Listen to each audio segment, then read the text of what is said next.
Welcome to the Deep Dive. Great to be here.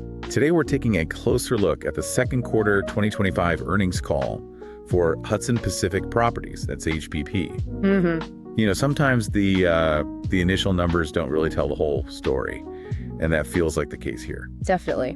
On paper, it was, a bit of a mixed bag, wasn't it? It was, but the market's reaction was actually pretty optimistic. Yeah, which signals, I think, a real belief in HPP's strategic moves and, where they're headed. It's a fascinating study, really, in how investors weigh that immediate performance against a more compelling long-term narrative. Absolutely. We saw a significant positive bump in HPP's stock. It seems the market prioritized their successful balance sheet strengthening. Right, the liquidity they built up. Exactly. And these sort of emerging growth stories, especially around AI-driven office demand and maybe a recovering media production sector. It really suggests confidence in their shift in strategy, looking beyond just today's balance sheet. Yeah, looking forward. Okay, so let's unpack those Q2 results then. Starting with the immediate financial snapshot. Let's do it. HPP reported a GAAP EPS that's generally accepted accounting principles of -$0.41. Oof. And funds from operations FFO, which is, a key metric for REITs like HPP excluding specified items, came in at just $0.04 per diluted share. Pretty slim. Yeah. And adjusted FFO actually landed at -$0.03. That missed the consensus estimate by about 5 cents. Okay, so misses there. And their revenue also totaled $190 million. That also missed estimates and marked a 12.8% year-over-year decline from $218 million. So, on the surface, those numbers don't exactly scream success. No, you're right. The top line numbers for revenue and adjusted FFO, these certainly show some softness.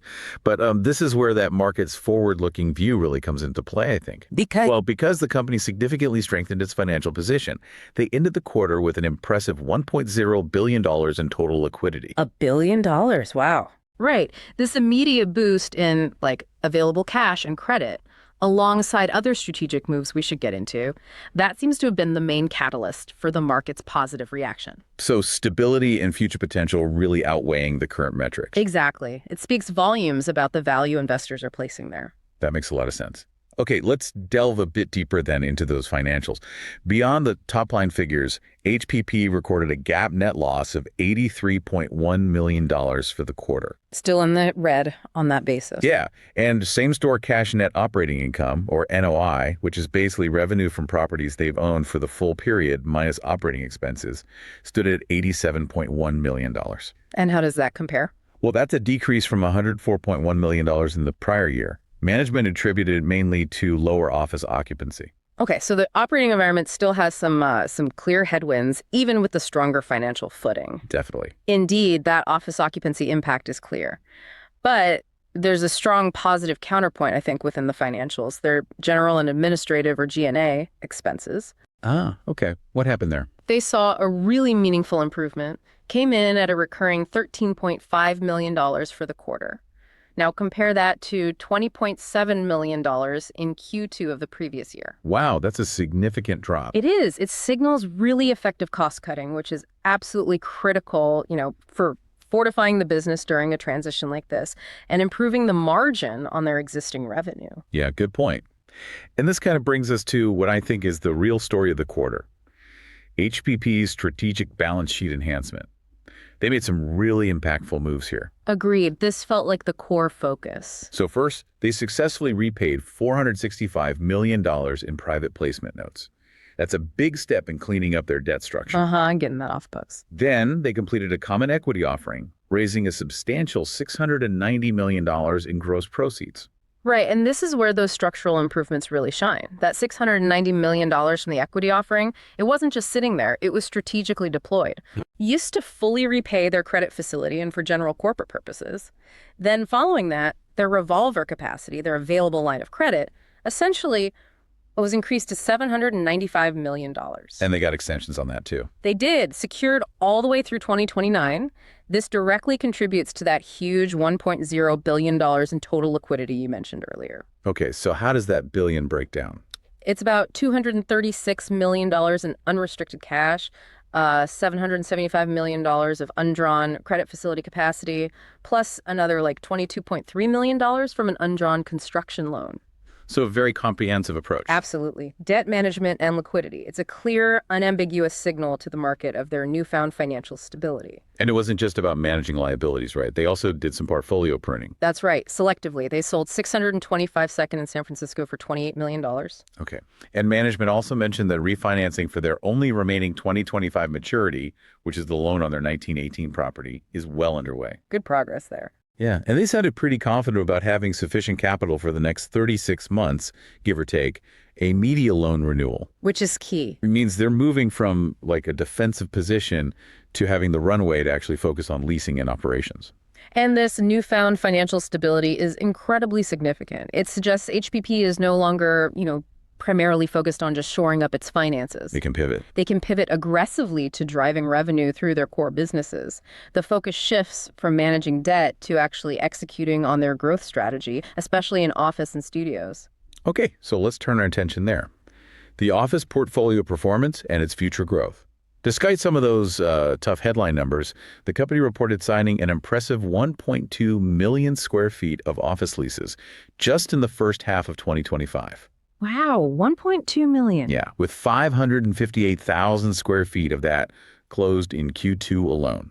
Management believes this puts them on track for their strongest office leasing year since 2019. That's a powerful testament to their efforts, isn't it? A really strong indicator of maybe an accelerating recovery. So where does occupancy stand now? Current office occupancy is at 75.1% occupied and 76.2% leased. And management explicitly stated their belief that the portfolio has, quote, bottomed out. Bottomed out. Okay, so they expect it to be stable or growing from here. That's what they anticipate. Stable to growing in-service office occupancy moving forward. Their targets are ambitious, maybe, but seem supported by this activity. What are the targets? Aiming for a leased percentage in the, say, low 80s or maybe high 70s by year-end, and then mid-80s by 2026. That confidence suggests they're seeing some real underlying demand then. Seems like it. And the pipeline. Does it support that confidence? It seems to. Their leasing pipeline is robust at 2.1 million square feet. That includes over 500,000 square feet in later stage deals, so closer to signing. Okay. Plus tour activity, which is always a great leading indicator, right? It jumped 8% quarter over quarter to 1.8 million square feet. And that's the highest it's been in a while. Highest level in over 2 years. And get this, an impressive 30% hit rate on tours. So it's not just window shopping, it's activity converting into serious interest. That is impressive. What about rents? Are they having to give deals away to get that volume? Well, what's also compelling is the positive movement in rent spreads. They increased 4.9% on a GAAP basis. Okay, so they're getting favorable rates too. So it suggests they are. And critically, expirations are notably low for the next 3 years, averaging below 250,000 square feet per quarter. Which is much lower than what they've been signing. About half of what they've signed in recent quarters. So it provides a more stable foundation for future growth without that immediate pressure of massive releasing challenges. It buys them time, reduces risk. Okay, good context. Now let's switch gears to the studio segment. That's had its own unique set of industry challenges recently. For sure. Post-strike recovery and all that. Exactly. But it looks like we're maybe seeing some green shoots of a turnaround there. Seems possible.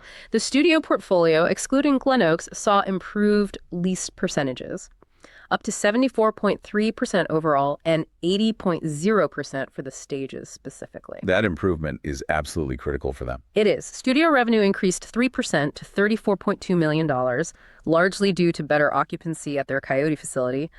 And concurrently, studio expenses decreased 11% to $36.6 million. So revenue up, expenses down. Precisely. That combination led to a $5.4 million improvement in studio NOI just quarter over quarter. It's exactly the path you want to see for profitability in this segment. And they seem to be doubling down on efficiency there, too. They are. Ongoing cost-cutting measures in the studio business led to an additional $10 million in cuts this quarter alone. Wow. That brings total annualized expense reductions to $24 million and a pro forma NOI improvement of about $14 million. So they've really worked on the cost side. Yeah, and what's more, the break-even show count for the studios has been lowered significantly, down to the low 90s. And what's the potential upside if things really pick up? Well, there's potential to reach $30-40 million in cash NOI if show counts return to that sort of 110, 120 level.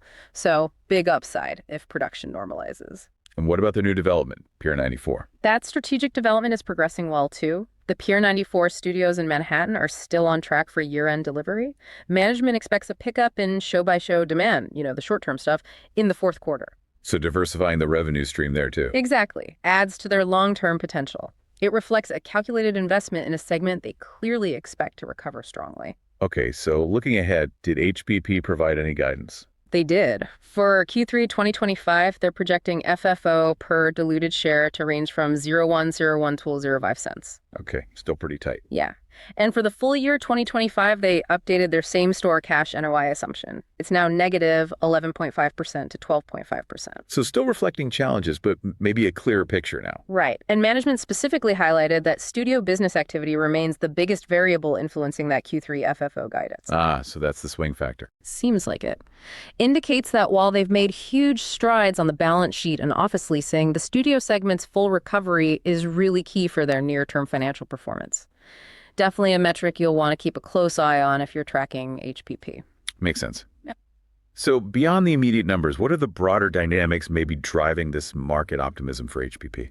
Well, a major theme from the call was the emerging growth drivers from AI across their core West Coast markets. AI, okay. That's everywhere now. It is. Management emphasized that AI and tech companies are really spearheading the office recovery. You can see it particularly in San Francisco, which saw its largest quarterly occupancy increase in 7 years. 7 years, wow. And Silicon Valley, which recorded its third consecutive quarter of positive net absorption. So AI is a tangible driver for them. If you connect this to the bigger picture, the Bay Area alone accounts for something like 60% of AI's current footprint, and core AI tenants already represent 10% of HPP's annual base rent. 10% already. Yeah, so this isn't just some vague trend. It signals a considerable runway for expansion right within their portfolio, directly tying into these massive tech shifts. Okay, and on the studio front, any external drivers helping there? Oh, yeah.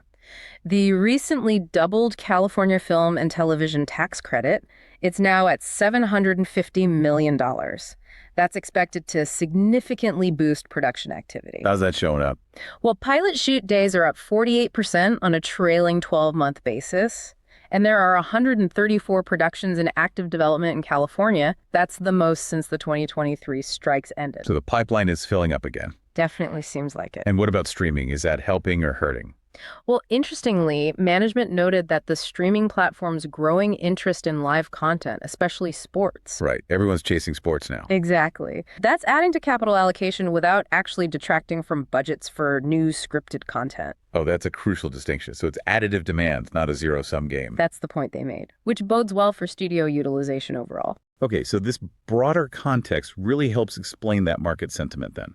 I think so. Institutional investor interest in West Coast commercial real estate, especially office, is clearly picking up. Venture capital keeps flowing heavily into the Bay Area and Seattle, driving valuations and price per square foot upwards. Are we seeing cap rates move yet? Management said a massive shift in cap rates, the return on investment for a property, hasn't materialized yet, but they believe it's on the horizon. So the positive stock reaction, that 6.7% jump, despite the mixed financials. It just powerfully underscores that investors are prioritizing the successful balance sheet repair, the robust liquidity, and that compelling long-term narrative around AI and media recovery over the current NOI pressures. Got it. So if you're keeping tabs on HPP, what catalysts should you monitor closely moving forward? Okay, first, look for large lease signings, especially in those key markets, San Francisco, Silicon Valley, Seattle. That would really validate the AI demand thesis. Makes sense. What else? Also, watch for a continued ramp up in studio utilization through the second half of 2025.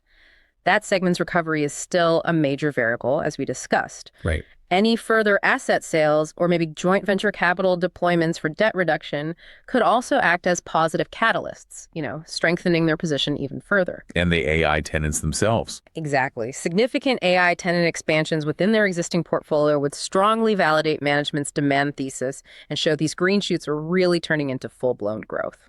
Okay. All right. Now for our segment that is purely for entertainment and thought experiment. This is absolutely not investment advice. Definitely not. Just kicking around ideas. But given Hudson Pacific Properties' recent balance sheet strengthening, that strong leasing pipeline we talked about, and those green shoots in AI-driven office demand and studio recovery, an outrageous but plausible trade idea for the adventurous investor could be something like a long-dated, out-of-the-money call option spread on HPP. Okay, let's break that down. The rationale here is, well, the market has already shown it's willing to look past near-term misses and reward those strategic balance sheet improvements. Right. So a call option gives you the right, but not the obligation, to buy a stock at a certain price. Out of the money means that target price is higher than the current stock price, so it's definitely a bet on a significant upward move. And the spread part? A spread involves buying one call option and simultaneously selling another call option at an even higher strike price. This limits your potential profit, but it also significantly reduces the upfront cost and defines your maximum risks. So you're betting on a solid upward move, but not necessarily to the moon, and doing it with defined risk. Precisely. With management confidently saying the portfolio has bottomed out, with all that liquidity and these compelling tailwinds from AI and the California tax credit for studios, the stock could have substantial upside. And this strategy lets you participate with a known risk level. Right. You're basically betting on HPP executing its turnaround and capitalizing on these demand drivers faster than the broader REIT market currently expects. Okay, so what's the outrageous angle then? Well, it's what we call a high beta bet, meaning the stock is likely more volatile than the broader market. And betting on a sector, office REITs, that's still seen as challenged. Plus, out-of-the-money options are inherently speculative. High risk, potentially high reward. Exactly. But if HPP can hit those leasing targets, and if the AI and media recovery accelerates like management anticipates, the leverage offered by options could lead to truly outsized returns. It's a play on an inflection point. That the market seems to be signaling, but maybe hasn't fully priced in yet. You got it. That's the idea. Again, purely hypothetical. Absolutely. Okay, so to recap then, Hudson Pacific Properties Q2 2025 call presented, well, a mixed financial picture on the surface. Definitely some puts and takes in the numbers, but the underlying narrative was really one of strong strategic execution, particularly in balance sheet management. Right? Significant liquidity achieved, and a real forward-looking focus on these potent growth drivers like AI demand and a revitalized studio business. Yeah, while challenges certainly remain, especially with that negative NOI trend, the company is clearly laying the groundwork for future cash flow growth. It signals a potential turning point in its trajectory. So we definitely encourage you to delve into your own research. Consider what these developments mean for your own strategy. Absolutely. And as you do, maybe consider this thought. If HPP's strategic pivot here proves successful, could this not only redefine their own trajectory, but also offer perhaps a surprising blueprint for other commercial real estate players grappling with similar market shifts, especially in how they leverage these new economy demand drivers? That's a really interesting question. Could HPP become a case study? We'll have to wait and see.